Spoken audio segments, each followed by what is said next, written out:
Things Motoring is owned and brought to you by CHANGECARS, South Africa's trusted online vehicle platform. Whether you're looking to buy, sell, or just need advice, visit changecars.co.za.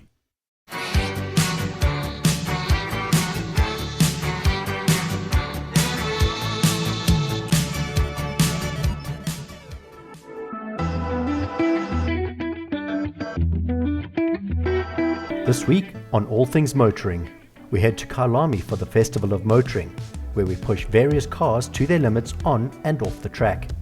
We then shoot off to KZN to catch up with Byron from Alpine Renault Hillcrest. And then we see what some brands are bringing to the party in the EV sector.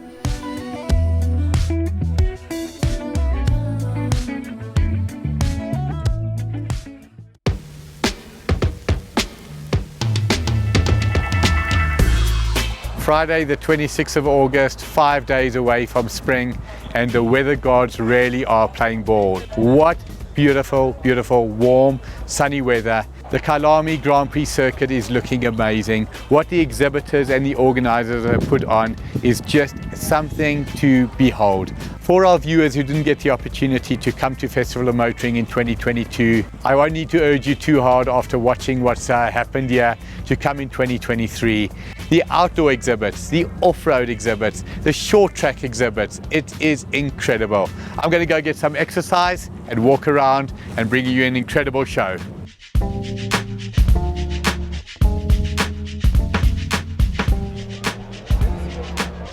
This is good coffee.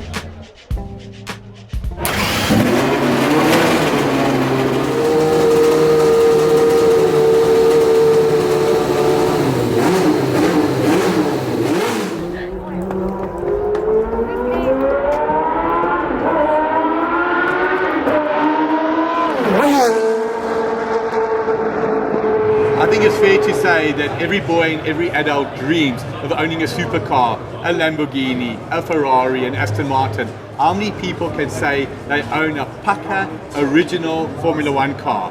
I'm chatting with Ian Schofield, who owns this beautiful 1989 Minardi Formula One car. It was used in the full 1989 season and at the start of the 1990 season. Ian, tell us about this beauty.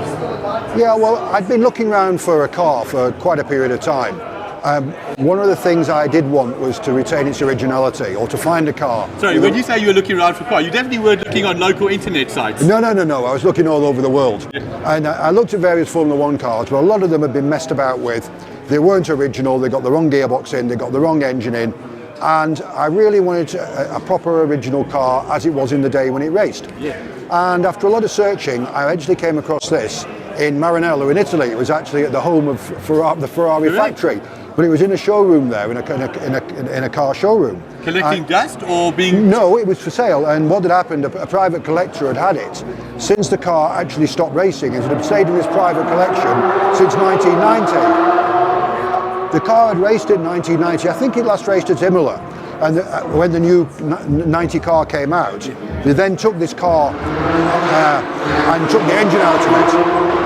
They put a frame in place of the engine, and the car stood like that till I bought it about 4 years ago. Amazing. But now talking about performance, the start of the 1990 season, first race of the season, Phoenix in the USA. This car's on the front row of the grid in the hands of Pierluigi Martini. That's correct, yes. So we're talking about a car here that has genuinely got pedigree. 1989 British Grand Prix, the team got a double points finish, 5th and 6th. The teammate was Luis Perez Sala to Pierluigi Martini. Have you had the pleasure of meeting a Formula One driver? Oh, I have over the years, yes. But I haven't met those two guys. But the nice thing about this car is apart from, it came from what you call a minnow team, a small team. Yes. This was one of their, if not their most successful car, because they scored a lot of points with it.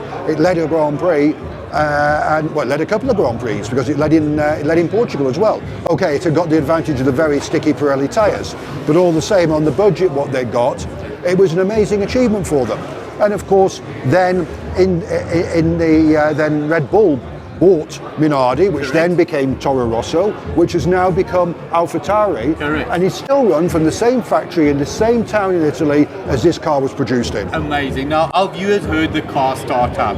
You cannot explain the noise. To say it's deafening, it's 2 steps beyond deafening. Ford Cosworth engine, 3.5 litre, probably the most well-known engine in Formula One history. The most successful engine in Formula One history. 155 victories. Yeah. Did you have to rebuild it? Yes, we did rebuild it. The engine was not in the car.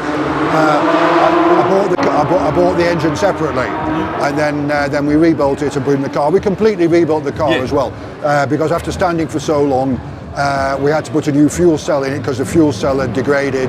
We had all the wishbones and uprights and everything x-rayed. Because we were concerned about there being any corrosion and so on. We actually ended up replacing 3 wishbones and all new brake lines, brake discs and so on. So the car had a major rebuild to get it to it is. But the most amazing thing about this car, which people don't believe me when I tell them, that is the original paintwork. The car has not been resprayed, painted or touched. The only thing that has been changed is some of the stickers. We've put new ones because they've faded. But the actual paintwork is as the car raced when it came off the track. But now, Ian, you're not just the owner of this beautiful car, you are the genuine driver. Today, you're going to take it out on Kalami racetrack. Share with our viewers, what is it like to sit in an authentic Formula One car with this kind of performance? Is it ear-shattering? Is it mind-boggling? Share with us. It's difficult to actually say. It's because I've driven single-seaters all my racing life. I'm used to single-seaters, so it's a big single-seater with a lot of power, a lot of horsepower. It's not. It doesn't do anything horrible or try to bite you. You've got to treat it with respect. You've got to take time to get the brakes warm. The brakes is the big issue with warming them up. Warming up the carbon brakes. It'll take a good lap around here to get the brakes warm. And then once you've done that, it drives like any other racing car. But it's a lot of fun, and yes, you must treat it with some respect. But this car's not limited in any way. This engine is, you're able to rev it to 10.5 I'll take it to 10.5. At its peak in the day, they'd rev to about 11.2. But I'll take this to 10.5. But that 700 revs that you're saving is just to protect the actual engine. It's just to protect the engine, and we haven't got the wildest cams in it that you could put in. It's slightly derated just to prolong the life more than 1,000 kilometres, because otherwise after 1,000 kilometres you've got to rebuild it. I have just one request for you, and I'm sure you'll do it for me.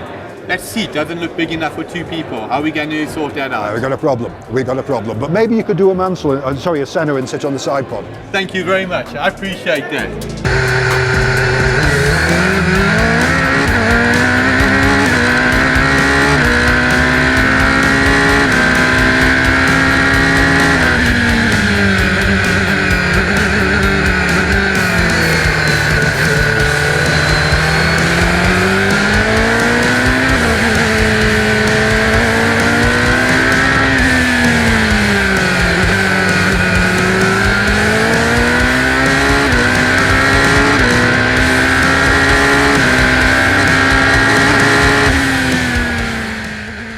At All Things Motoring, we never take a break, but sometimes we need to take an ad break. When we come back, we chat to Byron at Alpine Renault in Durban.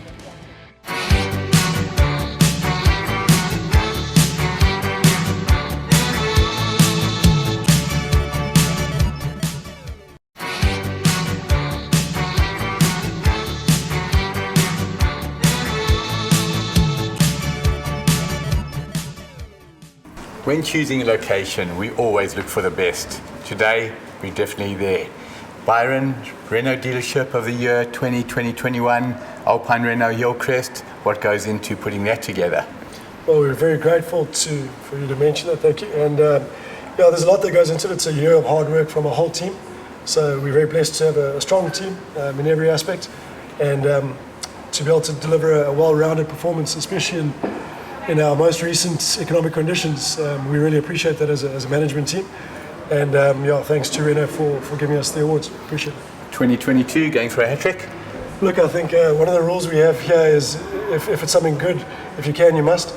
So we can, so we must. And I think that's it. Fantastic. We'll try and live that all through the year. Just walking around today, you can see the vibe in the dealership, happy people around here. You've got a strong social media presence. You indicated that's where a lot of your clients are sourced. Yeah, very much so. I think more and more, no matter how strong your brand is, you've got to be in that. You've got to be present. You've got to be relevant, and there's no doubt that people spend a lot of time educating themselves online. And if you're not at least part of that conversation over the coffee table, then it's very difficult to create a physical environment where you can meet your client. So our dealership has a very strong presence. We're not afraid of applying a bit of budget because we see the return. Clear, but you can see that it's clearly a big budget going into it. Your typical clientele at this branch? So we deal across KZN, and our typical clientele ranges, which is where we're blessed with the brands that we have on offer, from your entry market buyer, so your first time buyer, to somebody who's a seasoned car buyer who knows what they're looking for. So we cater for everybody from your installment hunter, like there's a lot of us out there looking for economy, but respectfully, our clients want to perhaps spend less on the installment, but not drop down on the luxury or the quality or the features in their car. I'm very thankful that Renault is a brand that can offer a bit more for perhaps not the higher price tags that we see in our country. Now, it's interesting that you mentioned an installment. For me today, the price of a vehicle is almost out of the picture. I've got 3,000 Rand a month I can spend, I've got 4,000 Rand a month, I've got 5,000 Rand a month. And in those three categories, no question, you've got a car for anyone who's looking to spend 3,000 to 5,000 Rand a month. Yeah, very much so. And that we'll find is where more and more of the market will spend its time, and where more and more of your manufacturers will spend all their research and development and trying to get cars to market that fit that bill as well. I think people are quite protective, and rightfully so, we all are, of their 3,000 to 5,000 Rand a month. Of course. So they begrudgingly spend money, and we all, wherever we go, we don't necessarily want to spend more than we have to. So again, they'll come in very educated. They've got 3 to 5 grand a month. They want to know they're getting something solid for it, and we're very proud to be able to offer that. What I think is very clear when we look around here, you've got a wide choice, not too many whites, lots of bright colours here, your blues, your reds. Is that a Renault culture to push the colour cars? Definitely. And Renault's also not afraid in their own marketing from an OEM perspective to pick the orange car to be the flagship colour. So for us, we make sure that if you arrive at the showroom, it's nothing drab, it's exciting. And we find that if you put the cars here in colour, people will veer from their, for 20 years their dad bought a white car or a grey car or a silver car. They'll veer from it if they can see it, so we support that. So when I think of orange, I always think of Lamborghini. Are you saying now Renault's competing with Lamborghini? Well, in some aspects, yeah, not here yet, but I'm sure overseas I've got a few cars. Just desirability, not speed. Yeah, maybe not speed, yeah. I've been in the trade 31 years. I think it's fair to say, and nobody will argue, nobody can remember stock shortages like we've had at the moment. Interesting chatting to you. For you guys, no stock shortages? Look, I think every brand, every country, every dealer's been affected, going through COVID supply chain, lockdowns, restrictions, also within through different parts of the world, has been something to behold and to navigate. But we've learned quite quickly that if you are serious sorry to interrupt you, when you say we, you talk about you as the Alpine Group? Yeah, so as the Alpine Group, something we've never been afraid of is having cars available to deliver.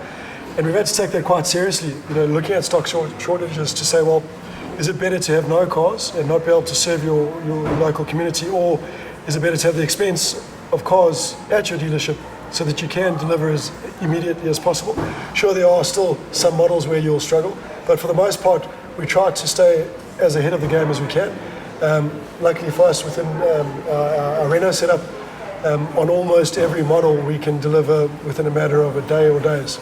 You do realize that is incredibly unique. I cannot think of another brand or dealership in South Africa, with very few exceptions if they've had a cancellation, that you could walk in and say, I want A, and you get it. You're saying within a day, 2 days? Most definitely. It's not always an easy conversation around the boardroom table when you're talking about your expenses, but without having cars, if you've got none, you can't sell any. So we're satisfied that it's the right plan, the right strategy, and it seems to be working for us and for our customers. And for the people who are providing the floor plan, of course. Most definitely, yes. Fantastic. So now we drove down from Joburg. One of the things that struck me when I came to KZN, the quality of the roads here is exceptional. really, maybe you don't think so, because everybody who thinks where they live, oh, the roads are not good. Trust me, they're very, very good here. Is there any particular car this part of the world that is massively in demand in the range? Look, I think the KZN car culture is it's very purposeful purchase. People want a fast car, they buy a fast car. If they want a fast car and can't necessarily buy one, they make it look like a fast car. But for the most part, it's the sort of crossover SUV, something with a bit of ride height. It's a family, we're all very family orientated, outdoors orientated. So for us within the Renault brand, everything is of a slightly higher ride height. It is all very SUV styled, orientated, feature filled. So for us, it's a broad spectrum. I would say our Renault Traber is our go-to. Superb vehicle, superb. The versatility that you've got being a 7-seater, and also it's a car that you don't have to spend 300 grand on. They start at just above 190. So it's still something that can be affordable for the family. The Renault Kaga's been launched, and whilst we can't get 100 of them a day, it's something that's doing very, very well and fits that crossover segment very nicely. Byron, thank you to you and the whole team at Alpine Renault Hillcrest for having us. It really has been a pleasure being here. Thank you guys for taking the time.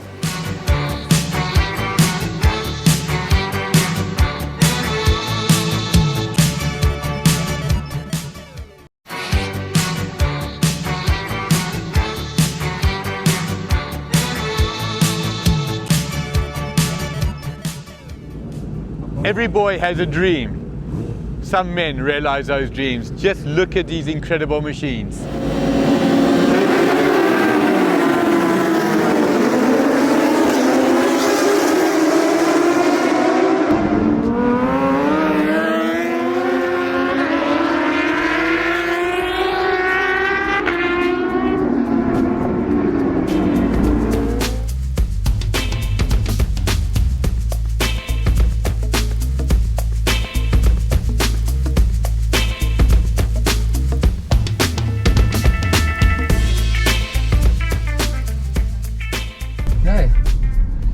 Go have some fun. So now you can feel instant electric. It's like a light switch. Of course. Something exceptional this morning. We're on the Kalami Grand Prix circuit with the Volvo XC40 with an exceptional driver driving, and are we in for some excitement. Just now I start really using grab handles. You can feel the one pedal drive as I come off the accelerator, the vehicle brakes. Yeah. Oh, lovely lines, beautiful. Tires are obviously a little bit cold. Sure. Just feeling them out. What is so clear about this Volvo? Super smooth, incredible ride comfort, exceptional handling and stonking performance. Now my favorite corner on the circuit, coming down to the mine shaft. It's not called a mine shaft for nothing. It is exceptional.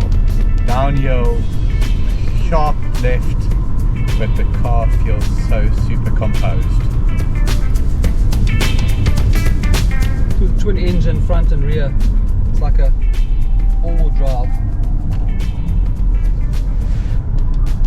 Excellent traction as well.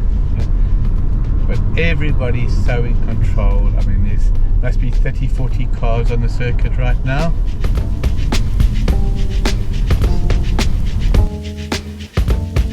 Really appreciate it. Anytime, really, guys. Superb. Thank you so much, guys. And quality driving. Thank you so much. I really appreciate it. Sitting at the exquisite Volvo stand, and it really is exquisite. Chatting with Greg, Managing Director of Volvo Cars South Africa. Greg, lovely to be here. Appreciate the opportunity. Thanks for having me. You're welcome. What is the focus of the show for you this year? The focus for us is electrification. The whole Volvo is going towards electrified by 2030. So we've got electric cars here, we've got the plug-in hybrids, but then we also have ICE cars as well. You talk about the focus. The whole motor industry is going towards electric cars. I had the pleasure yesterday of driving all the Volvo products on the short track, the petrol and the electric, and I'm caught between a rock and a hard place. I see the value of the electric, it's stunning, and then I also see the value of the petrol cars. Your personal favorite? My personal favorite is actually the plug-in hybrid. the T8. Yeah, I think for the time being, for South Africa especially, you've got the benefit of having an electric car for the first 60 kilometers. So Monday to Friday, you can do all trips electric, and then you still have the full petrol tank with the ICE engine for the weekend. Now, personally, I've always wondered why that is not the key focus. Hybrid, exactly that. Remember I said to you, it's a toss-up. There you're getting the best of both worlds. In terms of the electric top of the range in South Africa, Volvo is an absolute premium brand. I say it respectfully, not disrespectfully. Many people have always put Volvo slightly below the German marks. I don't see it that way. It's a premium brand. What is your target market with the electric top of the range? Well, for the time being, we've got the two electric cars, the XC40 P8, which is the two motor one, and then the P6, which is the single motor one. Totally different customers. But I think for the time being, because it's still new, it's the people who want to experience something different. I don't think so much about the environment just yet. It's about performance and trying to be different. I think once the electric cars become more mainstream, then it will be to do with the environment. There's no question that there's a genuine desire and a take-up for the electric vehicles. It would seem, unless I'm wrong, that the costs are a little bit prohibitive at the moment. There's no question that the electrics are more expensive. Do you see that gap narrowing? I think very soon it is narrowing now, and I think very soon it will be close to, if not on par with the equivalent ICE cars. But the car does cost more to produce at the moment. The batteries are expensive, the technology is expensive, but as we get more in and sell more cars globally, those costs will come down. As a manufacturer, what is the main cost in an electric car? Is it the batteries? I would say if you're looking at one single component, it will be the battery. Right. And take your top of the range Volvo, how many batteries has that car got in it? So 300? No, I'm joking. On the electric side? Yes. So the P8 has got 78 kilowatts of battery. 78 kilowatts of battery. That is incredible. I had the pleasure yesterday of, there's a mini track here of thrashing, and not trashing, I want to call it thrashing the Volvos around. The cars handle beautifully, they brake beautifully, not break down, their braking ability, their performance. It truly is a premium brand. The interiors have got an exquisite feel, but what I love the most, it takes me a while in certain cars to get comfortable. I mean, I'm not an overly tall guy, but I'm 6 foot tall. Immediately, right height adjustment, right seat adjustment, that car fits like the proverbial glove. What do you drive on a day-to-day basis? I drive the XC90 plug-in hybrid in T8, but what you said about the XC60, it's an ideal car, it's a perfect car, it's just well balanced. And then when you comment on the self-drive track, that's exactly why we do it, to get people into the car and to experience just what you've described.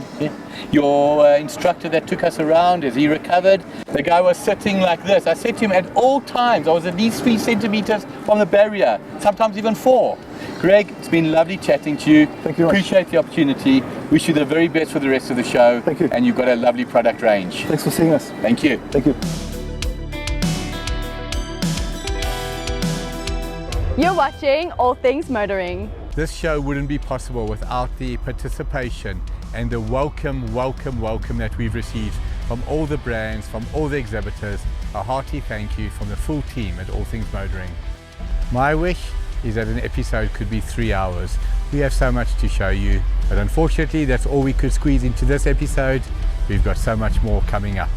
Next week on All Things Motoring Season 1 finale, we take a drive in one of South Africa's most loved 4x4s, and we see what a decent driver on good tyres can do around the track, and chat to Selvin Govender from Mercedes-Benz about the new EQ range. This one is not to be missed. This is just for the start. Greg Maroszewski.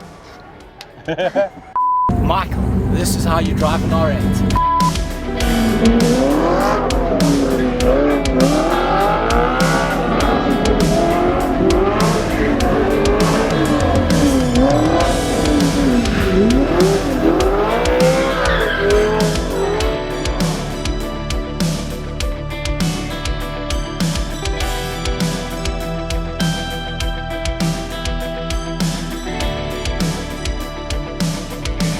All Things Motoring is owned and brought to you by CHANGECARS, South Africa's trusted online vehicle platform.